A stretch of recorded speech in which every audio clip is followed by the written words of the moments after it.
Russia के Luna 25 के crash हो जाने के बाद अब पूरी दुनिया की नजरें इंडिया के चंद्रयान 3 पर हैं।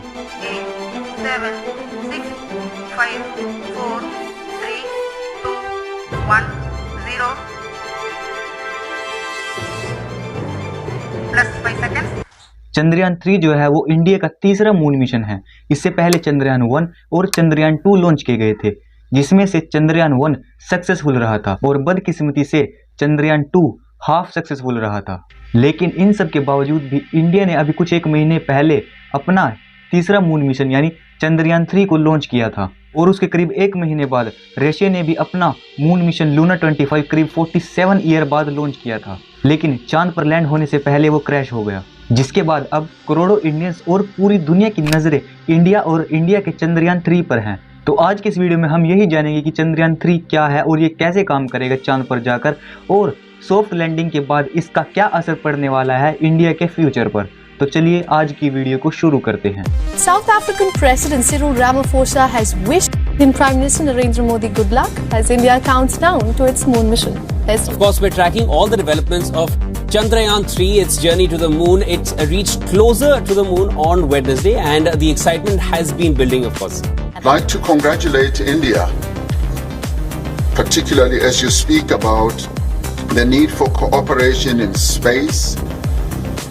In a few hours, India's spacecraft Chandrayaan 3. Let me take this opportunity to thank the people behind this mission.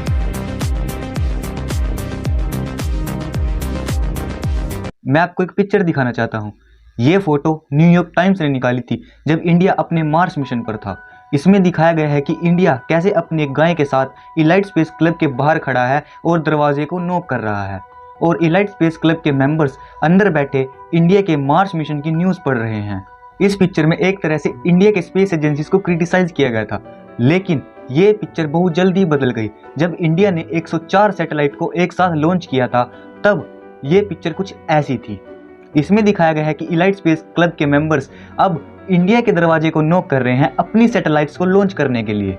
और इससे भी बड़ी बात, जब इंडिया ने 22 अक्टूबर 2008 को अपना पहला मून मिशन यानी चंद्रयान 1 लॉन्च किया, तब इसने चांद की सतह पर कुछ ऐसा खोज निकाला जिससे पूरी दुनिया ही चौंक गई। वो था वाटर ऑन मून।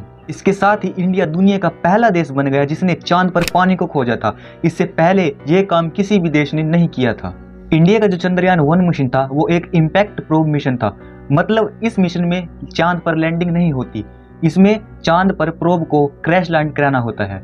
लेकिन ऐसा क्यों? क्योंकि जब प्रोब को ऑर्बिटर से रिलीज किया जाता है तब यह चांद की सतह से टकराने से पहले चांद के एनवायरनमेंट और उसकी ज़मीन की हर सेकंड रिसर्च करता है, और जब यह चांद की सतह से टकराता है तब इसके टकराने के बाद कुछ मिट्टी ऊपर उछलती है, जिसको ऑर्बिटर में लगे सेंसर्स रिकॉर्ड कर कर धरती पर भेजते हैं। इसी से इंडिया को पता चला था कि चांद की सतह और मिट्टी में पानी मौजूद है। वैसे तो मून मिशन के कई टाइप होते हैं, लेकिन इंडिया के लिए सबसे इम्पोर्टेंट था चंद्रयान 2। इसको कहा जाता था मून लैंड मिशन। ये मिशन हाफ सक्सेसफुल रहा था क्योंकि इसमें लैंडर जो है वो सक्सेसफुली लैंड नहीं हो पाया था, लेकिन जो इसका ऑर्बिटर है वो अभी भी चांद के अराउंड रिवॉल्व कर रहा है। इसरो ने बताया कि जो लैंडर है वो चांद पर लैंड करने से करीब 2 किलोमीटर पहले ही अपना रास्ता भटक चुका था।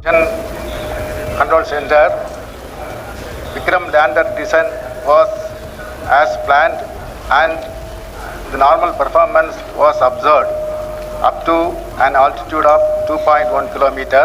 और करीब 350 मीटर पहले उसका कनेक्शन इसरो से टूट गया था, जिसके बाद वह चांद पर क्रैश लैंड हो गया। पहले बताया गया था कि जो विक्रम लैंडर है वो चांद पर बिल्कुल सही सलामत है और एक क्रेटर में टिल्ट हुआ पड़ा है, लेकिन बाद में जब इसरो पर प्रेशर बना तब उन्होंने बताया कि कुछ सॉफ्टवेयर की खराबी के कारण वह चांद पर क्रैश लैंड हुआ है और टुकड़ों टुकड़ों में बिखर गया है। अगर ये मिशन सक्सेसफुल हो जाता तो इंडिया 2019 में ही दुनिया का चौथा देश बन जाता जिसने चांद पर सॉफ्ट लैंडिंग की हो। लेकिन चंद्रयान 2 की कमी को पूरा करने के लिए इंडिया ने 14 जुलाई 2023 को चंद्रयान 3 लॉन्च किया था। 23 अगस्त को सॉफ्ट लैंडिंग के बाद इंडिया दुनिया का चौथा देश और दुनिया का पहला देश बन जाएगा जो चांद के साउथ पोल पर उतरेगा। चंद्रयान 3 के लैंडर का जो डिजाइन है वो बिल्कुल सेम है एज इट इज जैसे चंद्रयान 2 का था, लेकिन इसमें काफ़ी चेंजेस किए गए हैं। जैसे इसकी लेग्स को मजबूत बनाया गया है ताकि अच्छे से लैंडिंग हो सके, और इसमें कई सोलर पैनल्स लगाए गए हैं ताकि एक्स्ट्रा पावर मिल सके, और जो इसमें सेंसर्स थे उनको भी अपग्रेड किया गया है, जिस कारण से चंद्रयान 2 क्रैश हुआ था, यानी कि सॉफ्टवेयर प्रॉब्लम्स, उसको भी सही फिक्स किया गया है और इसके लैंडिंग एरिया को भी बढ़ा दिया गया है। अब आप लोगों के मन में एक सवाल जरूर आ रहा होगा कि चांद का साउथ पोल ही क्यों, जबकि नॉर्थ पोल पर लैंडिंग करना आसान है as compare to south pole. देखिए, चांद का जो पोलर रीजन है वो बाकी रीजन से काफ़ी अलग है, क्योंकि यहाँ पर सूरज की जो रोशनी है वो कहीं कहीं दिनों तक नहीं पहुँचती, जिसके कारण यहाँ का टेम्परेचर -200 डिग्री से भी नीचे चला जाता है, जिसके कारण साइंटिस्ट का मानना है कि यहाँ पर जो पानी है वो बर्फ़ की फॉर्म में हो सकता है। ये मिशन जो है सिर्फ एक दिन का होने वाला है, मतलब चांद पर जो पृथ्वी के 14 दिन है वो एक दिन के बराबर होते हैं। 23 अगस्त को चांद के साउथ पोल पर सूरज निकलेगा, जिसके कारण जो लैंडर है वो 14 दिनों तक चांद पर रहेगा, और जो रोवर है वो चांद की 14 दिनों तक रिसर्च कर कर इसरो को भेजेगा। अब चांद के लिए सिर्फ आधा दिन है और पृथ्वी के लिए 14 दिन, क्योंकि जब पृथ्वी पर 29-30 दिन बीत जाते हैं तब चांद का एक दिन पूरा होता है, क्योंकि चांद जो है वो पृथ्वी के अराउंड रिवॉल्व करता है और उसको करीब 1 महीना लग जाता है एक चक्कर पूरा करने में। चंद्रयान 3 में ऑर्बिटर नहीं है, उसकी जगह प्रोपल्शन मॉड्यूल है, और जो विक्रम लैंडर है उसके भी 4 पेलोड्स हैं। सबसे पहला है रामभा, यानी radio anatomy of moon bound hyper sensitive ionosphere और एटमॉस्फेयर। यह चांद पर सूरज से आने वाले प्लाज्मा एटम्स की जांच करेगा। दूसरा है चेस्टे, यानी चंद्रा स्पेस थर्मोफिजिकल एक्सपेरिमेंट। यह चांद की सतह की गर्मी यानी टेम्परेचर की जांच करेगा। तीसरा है इल्सा, यानी instrument of lunar seismic activity. यह लैंडिंग साइट के आसपास के मून क्वेक्स की जांच करेगा। और चौथा है LRA, यानी लेजर लेट्रो रिफ्लेक्टर एरे।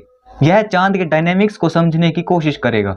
तो दोस्तों, ये तो थी चंद्रयान 3 के बारे में फुल इन्फॉर्मेशन, लेकिन इसके अलावा भी एक और चीज़ है, और वो है प्राइड, क्योंकि इंडिया पर आज पूरी दुनिया की नजरें टिकी हुई हैं। चंद्रयान 3 की सॉफ्ट लैंडिंग के बाद इंडिया जो है वह चौथा देश बन जाएगा चांद पर पहुंचने वाला, जिसके लिए इंडिया के हर मंदिर मस्जिद में पूजा, प्रार्थना और दुआएं की जा रही हैं। आपको क्या लगता है? अपनी राय कमेंट बॉक्स में जरूर बताना। और हाँ, हमने एक कैंपेन चलाई हुई है जिसमें जब हमारे चैनल पर 1000 सब्सक्राइबर्स पूरे हो जाएंगे तब हम अपनी तरफ से 100 ट्री प्लांट करेंगे। तो आप भी हमारे इस कैंपेन का हिस्सा बन सकते हैं। कैसे? बस आपको हमारे चैनल को सब्सक्राइब करना होगा। तो प्लीज़ हमें सपोर्ट कीजिए for the nature and for the country. जय हिंद।